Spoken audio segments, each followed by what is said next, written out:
মারবেন না ইনশাআল্লাহ।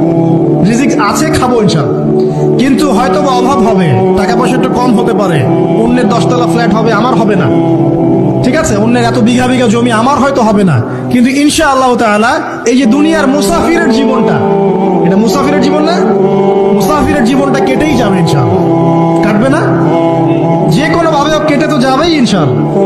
এই যে পরকালের জীবনটা একটা চেতনার শক্তি, জানেন, দুনিয়াতে যত বাধা বিপত্তি আসুক, গাল মন্দ খান, গিবত তহমত খান, কষ্ট হোক, নির্যাতন হোক, একটা বিষয় মনের মধ্যে শান্তি দেয়। কি শান্তি? যে এই দুনিয়ার জীবনটা তো আর চিরস্থায়ী নয়, এটা তো আর সারা জীবন থাকবে না।